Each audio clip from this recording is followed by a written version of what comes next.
ನಮಸ್ಕಾರ. ನೆಕ್ಸ್ಟ್ ನ್ಯೂಸ್ಗೆ ಸ್ವಾಗತ. ನಾನು ಶಿವ ಹೆಗಡೆ. T20 ವಿಶ್ವಕಪ್ ಭಾರತ ಮತ್ತು ಪಾಕಿಸ್ತಾನ ನಡುವಿನ ಮ್ಯಾಚ್ ವೇಳೆ ಪಾಕ್ ತಂಡದ ಮಾಜಿ ಆಟಗಾರ ಕಮ್ರಾನ್ ಅಕ್ಮಲ್ ಟಿವಿ ಚರ್ಚೆಯಲ್ಲಿ ಕಾಣಿಸಿಕೊಂಡಿದ್ದ. ಆತ ಭಾರತದ ಸ್ಪೀಡ್ ಬೌಲರ್ ಹರ್ಷದೀಪ್ ಸಿಂಗ್ ವಿರುದ್ಧ ಜನಾಂಗೀಯ ನಿಂದನೆ ಮಾಡಿದ್ದ. ಭಾರತದ ವಿರುದ್ಧದ ಪಂದ್ಯದ ಕೊನೆಯ ಓವರ್ನಲ್ಲಿ ಪಾಕಿಸ್ತಾನ ತಂಡಕ್ಕೆ 18 ರನ್ಗಳ ಅವಶ್ಯಕತೆ ಇತ್ತು.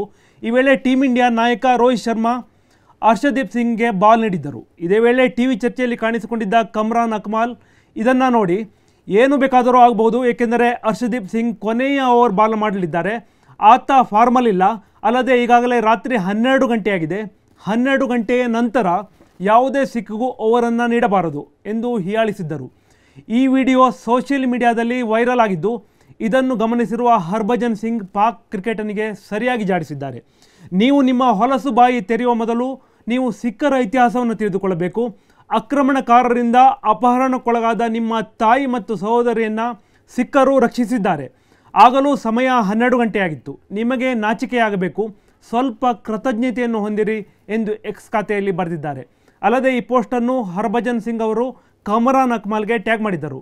ಇದೀಗ ಈ ಪೋಸ್ಟ್ಗೆ ಪ್ರತಿಕ್ರಿಯಿಸಿರುವ ಕಮ್ರಾನ್ ಕ್ಷಮೆಯಾಚಿಸಿದ್ದಾರೆ. ನನ್ನ ಇತ್ತೀಚಿನ ಕಮೆಂಟ್ಗಳಿಗೆ ನಾನು ತೀವ್ರವಾಗಿ ವಿಷಾದಿಸುತ್ತೇನೆ ಮತ್ತು ಹರ್ಭಜನ್ ಸಿಂಗ್ ಮತ್ತು ಸಿಖ್ ಸಮುದಾಯಕ್ಕೆ ಪ್ರಾಮಾಣಿಕವಾಗಿ ಕ್ಷಮೆಯಾಚಿಸುತ್ತೇನೆ. ನನ್ನ ಮಾತುಗಳು ಅನುಚಿತ ಮತ್ತು ಅಗೌರವದಿಂದ ಕೂಡಿದೆ. ಪ್ರಪಂಚದಾದ್ಯಂತ ಸಿಖ್ಖರ ಬಗ್ಗೆ ನನಗೆ ಅತ್ಯಂತ ಗೌರವವಿದೆ.